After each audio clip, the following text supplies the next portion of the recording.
Okay. All right. Welcome to our final panel of BIMS Week 3, Still Here, Still Lit.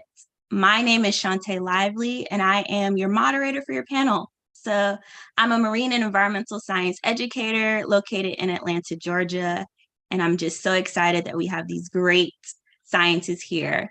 So Still Here, Still Lit is an open discussion with Dr. Cinda P. Scott, Dr. Nikki Traylor-Knowles, and Dr. Zekona Twibe Negeva about their career journeys and how they are still here and still lit in marine science. So I'm going to tell you just a little bit about these three wonderful panelists before we get into all the amazing questions. All right. Dr. Cinda P. Scott is a marine biologist, educator, ocean equity advocate, science communicator, and world traveler. She completed her PhD in 2009 at the University of Miami's Rosenthal School of Marine Earth and Atmospheric Science. Since 2014, she has directed the School for Field Studies, Center for Tropical Island Biodiversity Studies program in Bocas del Toro, Panama. She manages a team of faculty, staff, and students dedicated to the study of anthropogenic impacts of tourism on the natural environment of Bocas del Toro. Her work includes teaching and lecturing, administrative and grants management, and scientific research. She has presented to a wide range of audiences, including students of all ages, government authorities, and concerned community stakeholders. Her current work examines mangrove habitat complexity and cultural valuation of mangroves throughout the Bocas del Toro archipelago. She maintains interest in marine protected areas, coral reef ecology, and ocean equity. And you can follow all of her adventures around the world at syndices.world. Dr. Scott, do you have anything you want to say first? Just want to say hi to everyone out there listening, and I think this is going to be a great panel. I'd like to say hello to my two fellow panelists. You rock, and I'm excited to be here today with both of you and to share our experiences. So thank you for that introduction. Yes. All right. So now about Dr. Nikki Traylor-Knowles. So Dr. Nikki Traylor-Knowles is an associate professor in marine biology and ecology at the University of Miami Rosenthal School of Marine and Atmospheric Sciences, where she leads the Cnidarian Immunity Laboratory.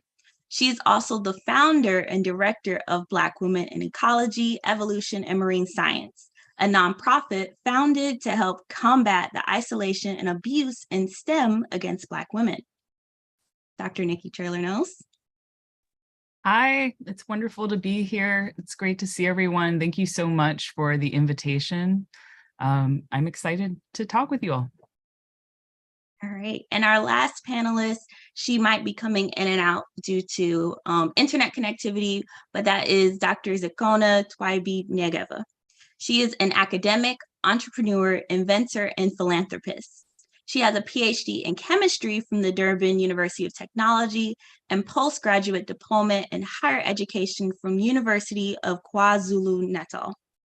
She has also completed a few short courses on intellectual property and technology transfer. She is seasoned with passion and revelatory insight. Dr. Twibe Negeva opens minds with scientifically based principles of intellectual empowerment. She's the founder of Aluna Smart Waste Solutions, Ltd., a waste management consulting company which helps waste companies with innovative waste management solutions and recycling. She is academic and researcher at the Nelson Mandela University Department of Chemistry, South Africa, where she has published research articles in peer-reviewed scientific journals and has successfully supervised master's and PhD students. All right. She'll come back soon on our feed in a few, but I am so glad that each and every one of you are here, and I have some great questions to get us started. Anybody who's watching on YouTube, just please feel free to put any questions you may have into the chat at any time, and we'll try our best to get to them. So my very first question is just always starting from the beginning, because your bios tell us about where you are right now, your present, your end. So how did your journey as a scientist start? And anybody feel free to start first. Cindy, do you want to start? No, go right ahead. You go first. Okay, I'll keep it, I think, short, because I think my journey here was maybe more linear than most. I've known since I was 9 that I wanted to be a marine biologist. So I was been pretty focused on that my whole life, pretty much. And you know, I think the journey just started with, I lived in Arizona, which is a landlocked state. And I, you know, like a lot of kids at that in the, well, I'm not going to say what year, but a long time ago, a lot of kids would watch Shark Week.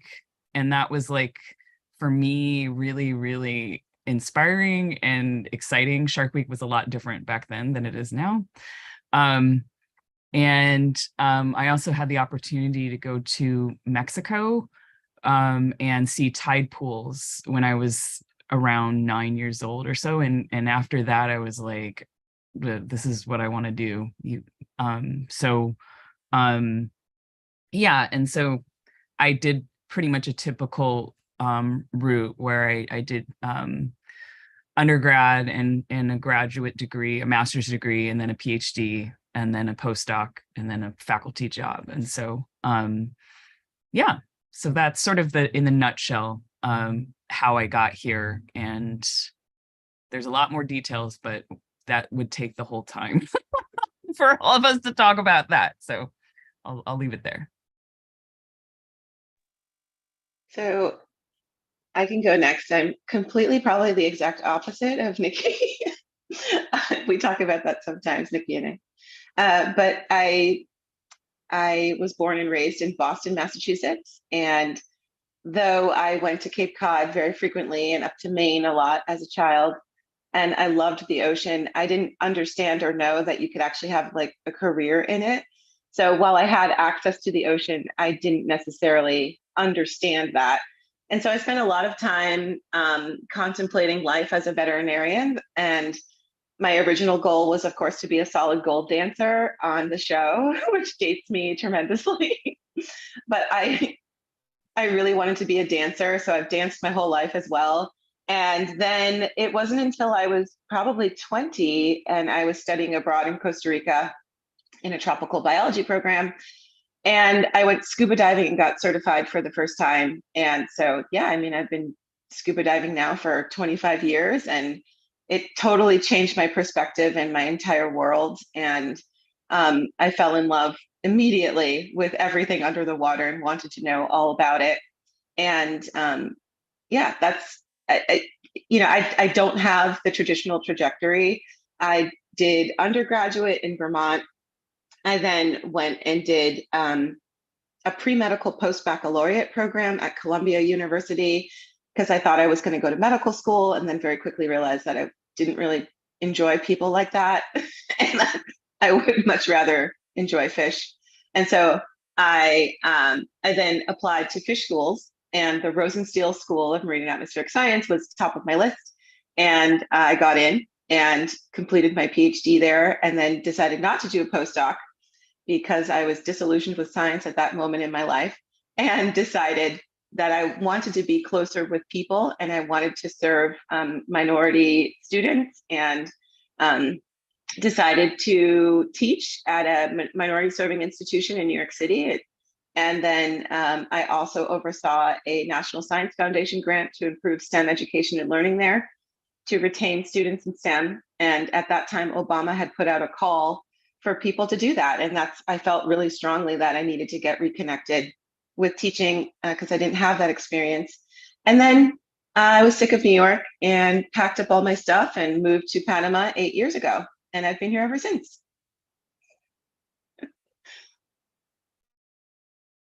Wow. Just what the difference between your two journeys. Dr. Zucona, what's been your journey as a scientist? Thank you so much, Shante. And I must apologize for my network.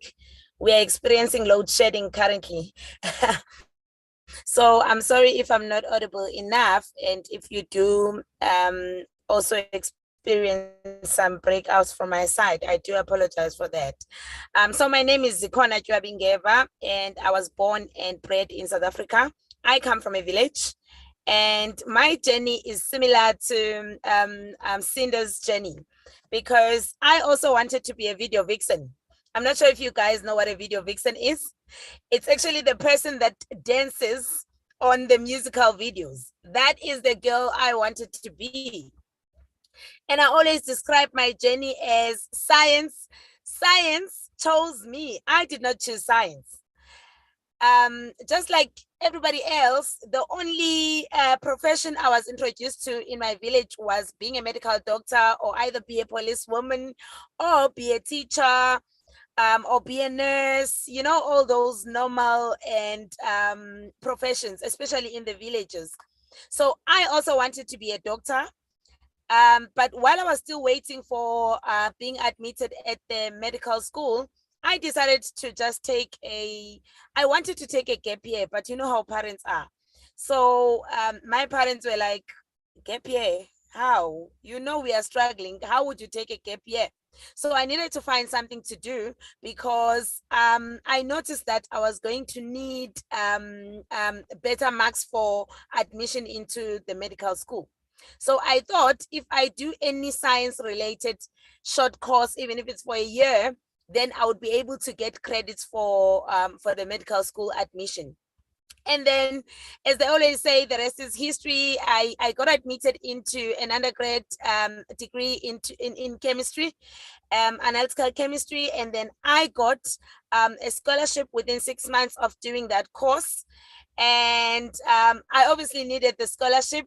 And I fell in love then with chemistry, because I was more devoted, because I already had the scholarship, so I needed to work extra hard. So I found myself in science, if I may put it that way. And I fell in love with chemistry, and then I did my postgrad in chemistry. I did my PhD as well.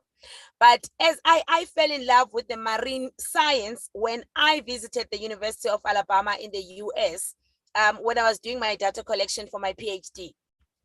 They were doing a lot of work on understanding, I think it's the hydrogen something, but on the vessels and stuff.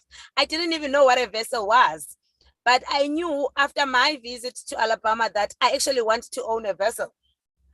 And that is when my interest to do research that is related to marine.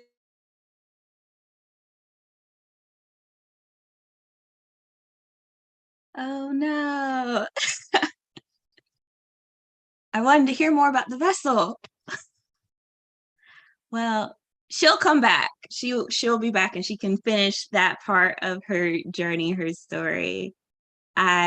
Wow. I think it's amazing how a lot of people, even if they wanted to automatically go into marine science, there are lots of people I've seen who maybe start off looking at the medical field or just the arts, and marine science got their hold in them. And I know for me, my journey was linear, pretty much. Oh, she's back. Yay. She can come on back in a few. But my journey was pretty linear. And I wanted to do like dance and different parts of my life. It's like I can do dance at one part, and I can write a book at another part of my life, be the weather person or something like that. And then I would do like marine science at the end, because like I can be on the boat and chill out the rest of my life and do that ending, so I can go travel the world. And yeah, that's not happening. I'm not big on boats. I do not, that is not for me. And I do not know anything about the weather besides checking my weather app. But marine science still had that hold, and I knew I wanted to at first go do research, but now I just like talking to people about the research others do and getting us all into the amazingness of nature and marine science. So journeys are so interesting because our starts are always so different, but how we end up or where our present is always amazing to tell people.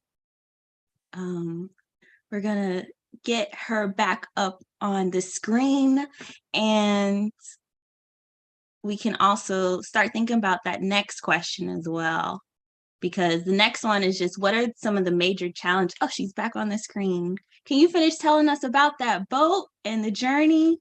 Because I want to know about this vessel in Alabama.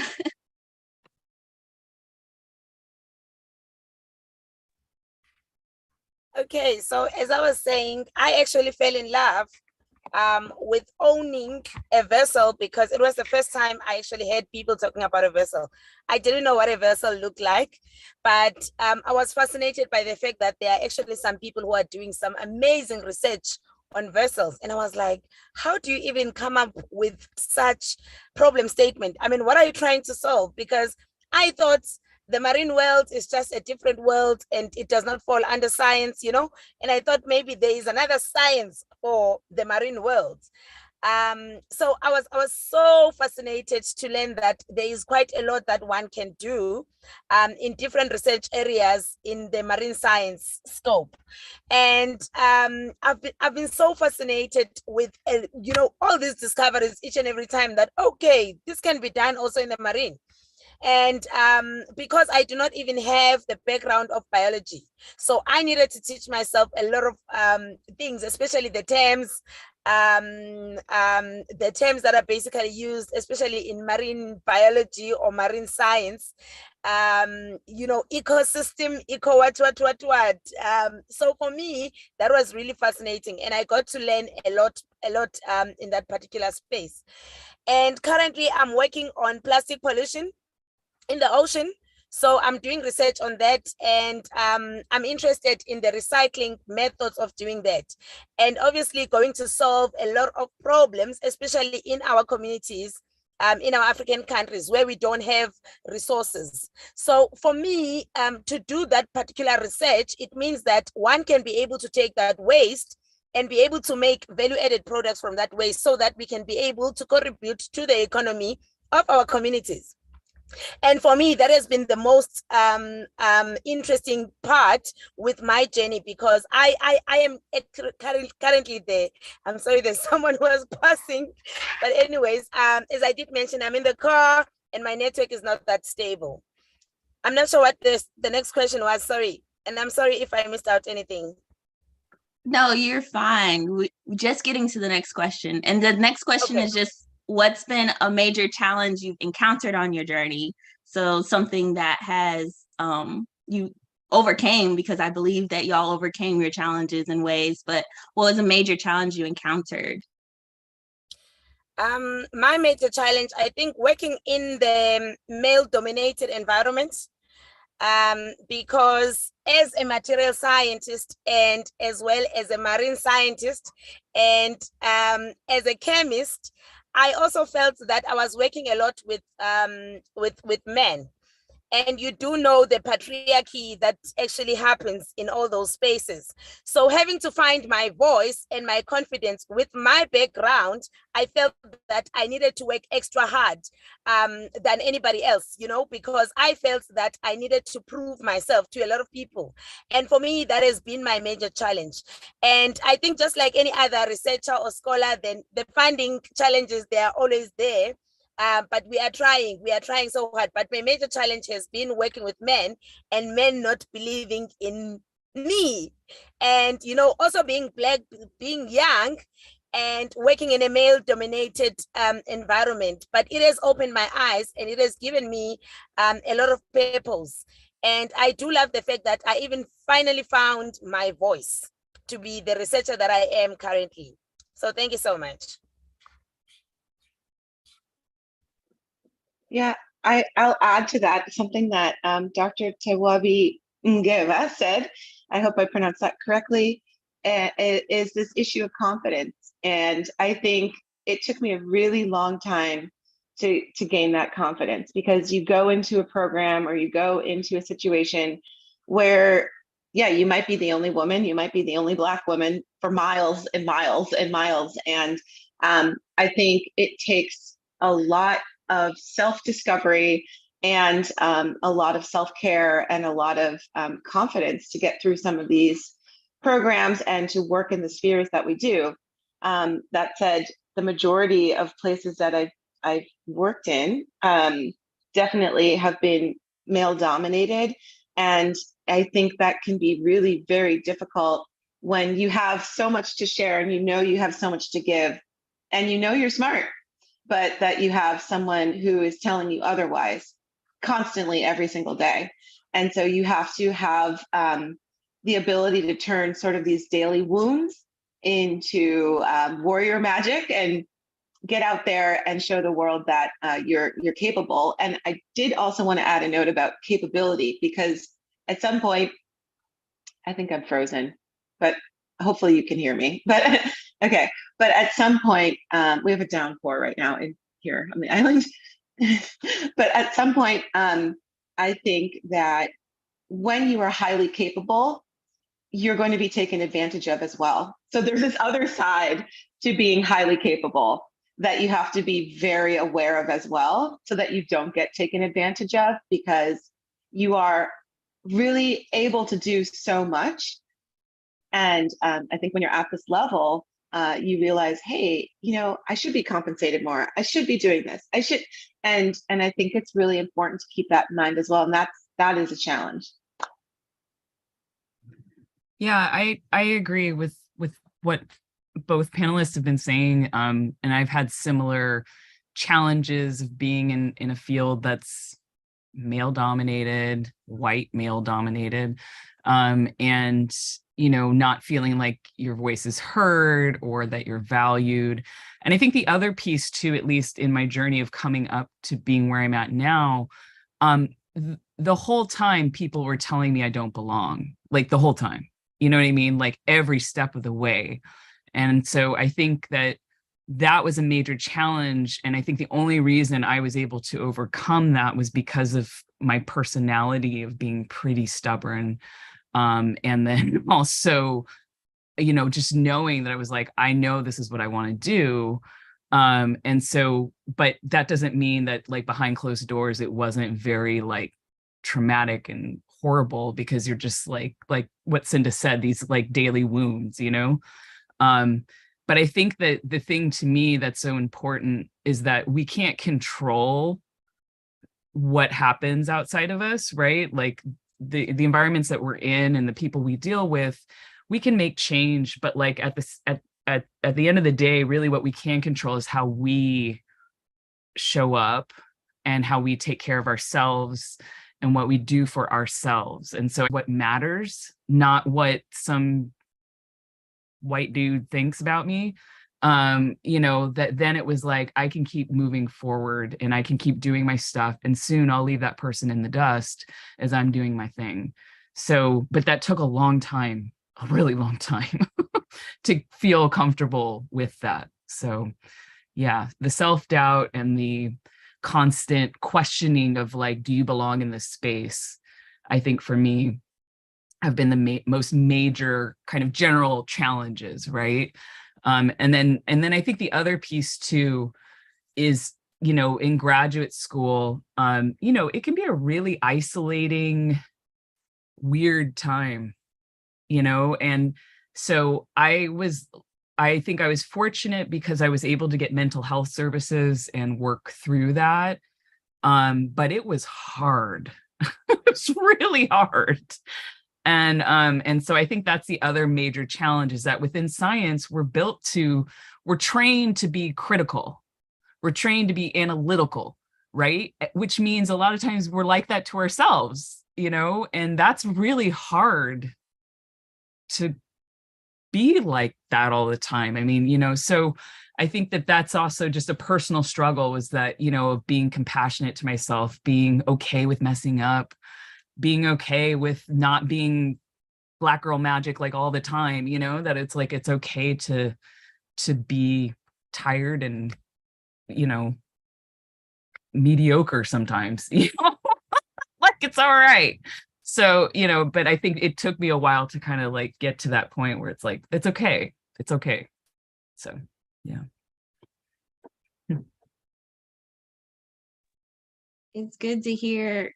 Well, it's sad to hear that these are all experiences that everybody shares, but it is good to hear that you are not alone and having or had those experiences. And I just got to say, I have experience, being the one in the room or being one of few and being male dominated things, all the same things you have all said. But I will say in the past couple of years, as BIMS and BLEAMS and all these other organizations have come out, it's just been good to have that support, even if you all aren't physically in the room with me. I know that I have that support with me at all times and that I'm not the only one in the world, for example. So that's something that I can say has challenge. It is the challenge we all share, but I think we are overcoming that challenge in ways with stuff like this. And just to ask again, if there's anything that for, let's say, the people who just needed to hear this message today about that was something you all have encountered, what's something else maybe people can do to work on this challenge of being alone? Maybe joining an organization or mental health services. What are maybe some other things that you can just rattle off that people should have in their back pocket when these feelings come to them? I think it's really important to do what you love. I still dance. I dance all the time. I teach dance. I love it. And those are the kinds of things that keep me grounded. And, you get lost in your brain for an hour of dancing or so, and you're like, that thing that I was so worried about before, I just don't care. And I think you have to find something that brings you great joy and always keep that with you and remember that whatever situation you might be in, it's likely temporary. And that, as my mom always says, this too shall pass, and it will pass and you will get through it and move forward.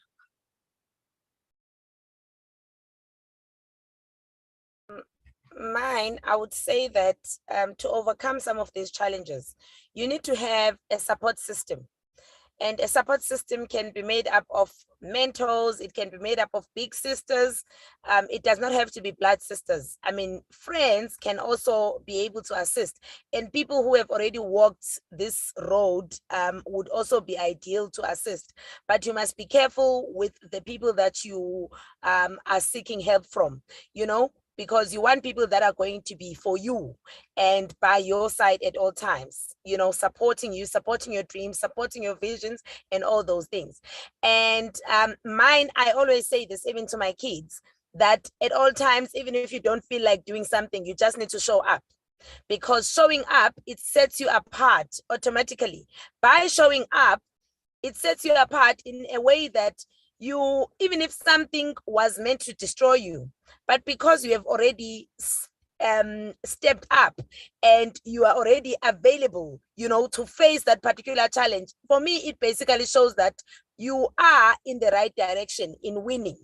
So, and also keep your head high. I mean, keep your head up, because these challenges are there. And as my colleague has already said, that these are temporarily setbacks, and you are going to be successful, and you're going to pass all those things. So yeah, just keep your head high. Yeah, and again, I agree with everything. I think the only piece that I would add is that you have to, if you have to seek help, you need to seek help. Like don't shy away from getting help, and whatever that looks like for you, whether it is a therapist or it's through your church or it's meditation or it's counseling group, whatever. I mean, like, you don't have to be in isolation, and you don't have to suffer either. And so being able to be okay with being weak and feeling weak, I should say, and seeking out, these support systems, because, at the end of the day, we have to have community. And so being able to have people that you relate to on whatever level, and being able to kind of also, like, sometimes like with Bweems, the reason it's like so amazing to me is because you can show up at a meeting and be like, am I crazy? Or is this like weird? You know, because sometimes you just feel like you're in this world where everyone's like, this is wrong. And then you're like, I know this isn't wrong, you know? So having that validation, I suppose, of like being like, it's okay. Like, this isn't my fault. This is just the world that I'm in right now. And so, yeah, the community piece is so critical. And that, you know, again, it's okay to not be perfect. You know, it's okay. I know we're all like taught that, and like taught that we have to be actually more than perfect, if that exists, right? And like 1,000%. But I'm here to say that it's all right. Like, nobody's perfect, and that we don't want to set ourselves up for failure. So part of, like, you know, messing up, not being perfect, is that you learn from it, and we don't want that to hold us back. So, yeah. If I just want to add on to what Nikki just said, because I think it's really, really powerful and very important. What she stated is this whole perfectionism. I work with undergraduate students, and the COVID-19 has really done a number on our young people. And what I'm seeing come through are students with high levels of anxiety, high levels of depression, high levels of self-doubt, just not able to interact in the way that they used to. And I think there's a sense of loss, and our students are grieving for the couple of years that they've entirely lost, that we've all collectively lost. And I think that as educators and people who are slightly older, even though we're still lit, I just want to say, you know, what, so yes, we're still here. We're still here. We're still lit. We're I'm not old. What? So I just want to add, for the young folks out there watching, that I hear you, I see you, we see you, we know that you're going through a lot. And I think it's important to take the time to focus on yourself and your mental health and get yourself right. And that might mean that you need to go see a therapist. It might mean that you need some extra supports in getting through your academic life. Maybe you need an accommodation. Maybe you need extra time on an exam. Like, these are the things that are going to help you. But if you don't go out and get the help, no one's going to do it for you. And in order for you to get to the next step, you really need to be, you need to have the self-advocacy to go and do that. And so I think that's really important.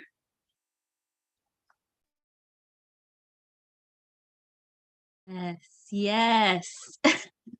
All things I need to hear. And I know lots of other people who also needed to hear that too, of just, you know, advocating for yourself, having your own self-care. You know, BIMS has BIMS Care, but everything, just doing what you need for you so that you can, you know, in a way, do what you need for the world, and also not being at 100% all the time. Sometimes I just go and take a nap.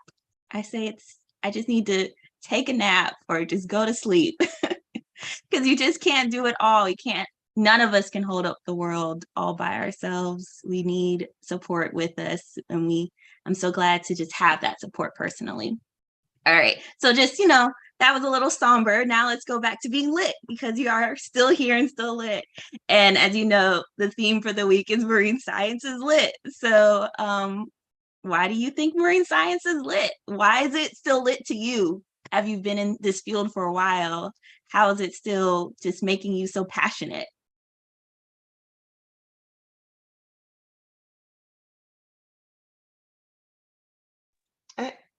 I think I'll just quickly say that. Well, okay. So first I have to come to the reality that I actually think I might have a slightly like attention deficit disorder. As an adult, I'm all over the place. I do so many things, and I've never had a diagnosis like that before. But I think what I'm trying to say is,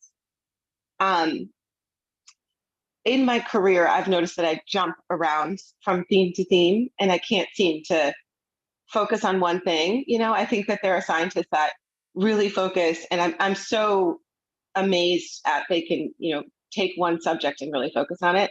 But I think because I've just been so interested in so many things my whole life, whether it's education, conservation, the bench science, evolutionary genomics, that's what I did my PhD in randomly. But I find, how do you thread these together? And so I think I still lit marine science because I'm finding new joy in all the things that I've done with the administration, with teaching, with conservation, and the bench science and the research, putting it all together into this thing that I'm now realizing is called ocean equity. And I've really been working a lot in new ways and collaborating with different entities on this issue of ocean equity, particularly also cultural competence and conservation, and making sure that we, all different voices, Black and Brown voices around the world, are represented in these conversations, which we're not, in the development of marine protected areas, in all of these sort of governance and political structures that we have that we're not included in, even though they affect most people who live along the coast the most. And so what I mean by that is that I think marine science is still lit because we have so much more to do, and uncovering this sort of ocean equity thing recently in the last couple of years, in my loneliness and solace of COVID, doing millions of Zoom talks and realizing that what I'm talking about is ocean equity. I'm like, there was never a name for it before. And so it's still lit because we have so much to do, and there's so much room for people to come into these fields, and it's so vast and it's wide and it's deep, and just as the ocean is. And I think that we need more young people to come on board and solve some of these major challenges. So that's why I think it's still lit.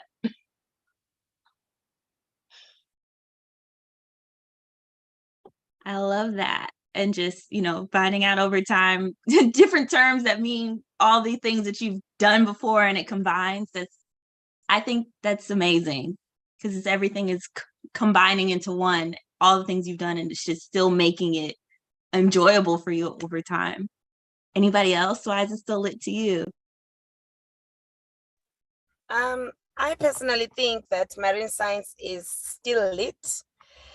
And this is because, as my panelist has already also alluded to, the fact that there is quite a lot that one can actually do in marine science.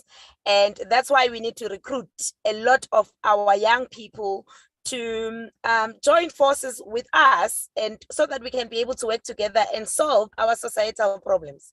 And I'm speaking specifically with people that actually come, or rather with scientists that actually come from disadvantaged backgrounds.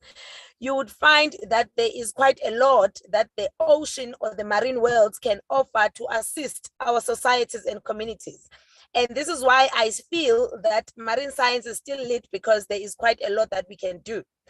And I also did specify that I'm specifically working on plastic recycling in the ocean.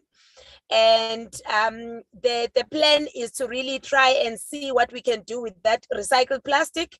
And as I did mention, we also want to contribute to the economy of our different communities. And you would find that, in those communities, we are hoping to create jobs. And we are also, while we are creating jobs, we are also just saying there is value to our waste. So the waste that we see in the ocean, we can be able to create value out of it. And by doing that, we are also cleaning our environment and our ecosystem as well. So this is why I actually feel that marine science is still lit. I love this. Yeah, so I think there's a lot of reasons marine science is still lit to me. I would say one, I get to meet people like people today on this call, that it's just like you meet so many amazing people, and the ideas I love thinking about ideas and like discovering new stuff, every day in my research. It's like, what the hell is this? Every day. It's so awesome. And so it's always like a science mystery that we have to solve like every day. And so for me, that's like really, really motivating. And then I think the other piece of why it's still lit is that I really, truly, truly think that the Black women in this sphere are going to save the world. Like I am 1,000% mean this.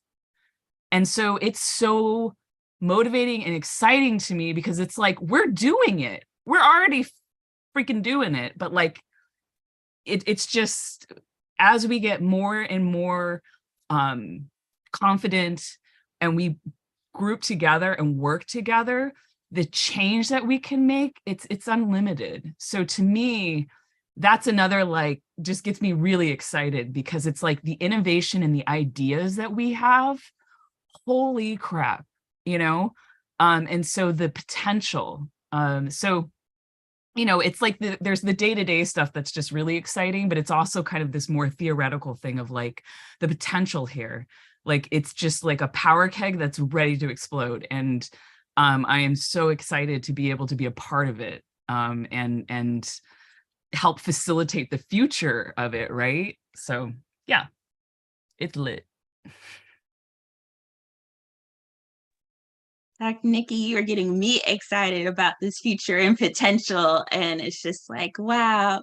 When I was thinking of just marine biology or marine science, when I tell people this, they're like, what do you do? And I'm like, it's so broad, you can do everything. There's so much you can do, so many people you can meet, so much that is just there. And that's my lit for marine science, is that it's just a lot that we can all do individually, all do collectively, and all do just scientifically and make it work. All right, I have another question, keeping on the theme of adjectives. Fill in this blank. Marine science is what? Because, the theme was lit, but what else can marine science be? And think about it for a little bit, and I can give you an example, because for me, I say it's connection, because it's our connection to the ocean, our connection to coastal communities, culture, our connection to each other, especially on the call, on the Zoom call, and just its connection. There's so much the ocean does for us, so much the water can do for us. So that's my adjective of what marine science is. What is y'all's? I had actually written down, marine science is critical to our collective survival. And I mean that in every sense. I think that we, unfortunately, marine science is not part of our core curriculum in a lot of our institutions, and it absolutely should be. The ocean is critical to our collective survival. Without it, we will die.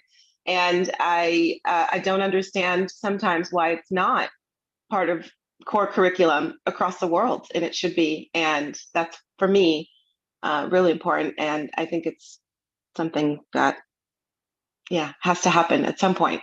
I have hope for it.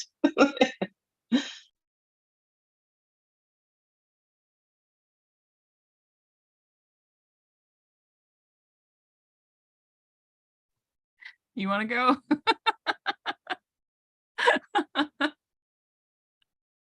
I'm here and I'm actually thinking about this. And for me, I would say that marine science is life. Mm-hmm. And as everybody has already said, that everything that we do, it does involve around the ocean, whether we like it or we don't. And when we talk about life, we are also referring to a lot of other living organisms. We also referring to even our animals, even everything that actually revolves around our earth. I do feel that it does require the ocean in order for everything to survive, including us. So this is why I feel that marine science is life, because it also gives us that opportunity to be able to explore other areas that we also did not think actually exist. And to also be, and I love what Shante said, that it is connecting people. It is connecting people to the entire universe that we have never imagined. And so when we say it is life, it is just life because everything revolves around it. And yet we have not explored even half of what needs to be explored. And this is why we are here. And this is why we also rock, because we also want to rock with that marine science. I love that. I would say marine science is disruptive. So why do I say that? I think because so many of the discoveries and ways of approaching things in marine science have a ripple effect on all fields of science and life. And just like, you know, one of the common themes of like, there's so much we can do with marine science.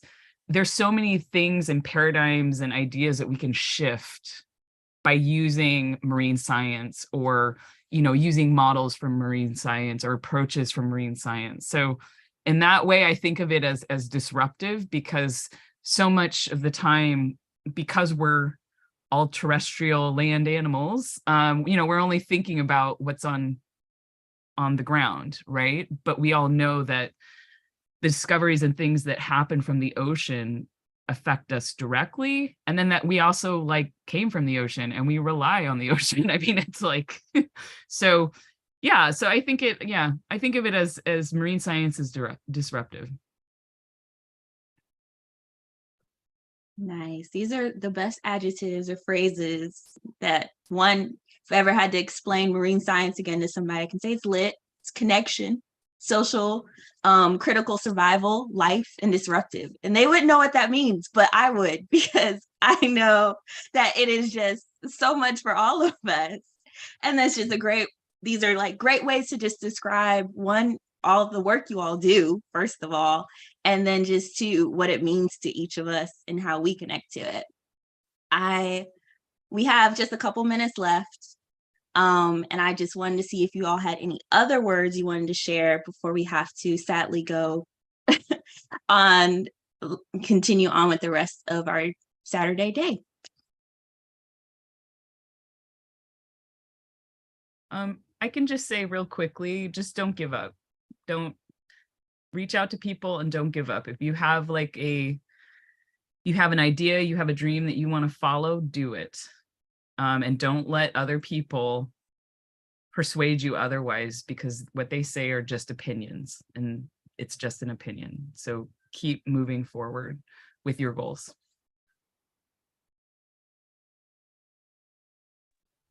And mine would be just always show up. Show up even if you don't feel like showing up. And as I did mention earlier, that showing up, it sets you apart from everybody else because you have taken that initiative to do something. It doesn't matter which direction it takes. At the end of the day, you are going to reach your destination and where you want to be. So I'll just say, always show up, even if it's not ideal to show up, but just show up and never give up. And we must also stop this thing of working in silos. I mean, no man is an island, and we all understand what that means. So do reach out to people for help. You are not weak when you are reaching out, but instead you are also just trying to lessen the burden off your shoulders. So, and wishing you all the best in your respective careers. And I would say it's really important to take risks. You won't know unless you try. And if you never try, you'll never know. So risk taking, I'm a huge risk taker. I've done it my whole life, and it's brought me great success and joy. And I think I also tell all my students all the time, JOMO, not FOMO, fear of missing out, but JOMO, the joy of missing out. Miss out on some things and take risks and go do what other people are not doing. That's how you figure out what you love and what you don't. And I think if you stay inside and insulated all the time, if you're on Instagram scrolling constantly or Facebook or whatever, that's not, you're in FOMO mode. You're not in JOMO mode. So you need to take the risk, go outside and find something else that's out there that's going to make you happy. Thank you. I'm gonna keep JOMO. I'm gonna put that out for people. But thank you all for just, being here and providing this advice, your journeys, and just your adjectives on marine science to us all, because this is why I'm so glad that y'all are here, because you got to ask smart people smart questions about how did they get to where they are, and what can they share with you, because y'all have journeys that are similar in ways to mine, but I know they're going to resonate with me and whoever else was able to see this Zoom today. I just wanted to make sure that everybody knows how to follow up with you all, because you're doing amazing work. And this is just a small snippet of everything that you continue to do in your journey. And so I want to let them know how to follow you on social media. So for Dr. Scott, you can find her on Instagram, Facebook, and Twitter at Syndices World, and at her personal website, which is syndices.world. So you need to go check that out. Then for Dr. Nikki Traylor Knows, you can find her on Instagram and Twitter at the official_Bleems and at Nidarians_rock. And then for Dr. Zikona Twaibi-Negeva, she can be found on Instagram at Dr. Zeton_1, Twitter at Nada Twaibi, and on Facebook as Ziko Tien. And so you can, if you didn't get a chance to ask any of your questions now during this YouTube Zoom call, please, I think they would be great and be able to answer anything you have about their work, their journeys, and any of the things we talked about today. So hit them up. And if you need to be able to see more of the events we have going on for BIMS Week, so we have a couple more events today, and what we have next coming up is a BIMS Bites Kids. It's all about bioluminescence at 11, so you don't want to miss that. And thank you once again for my panelists. I'm so glad we went on this together. Thank you so much. Thank you. It was wonderful. Thank you. Thank you. It was great. Thank you so much.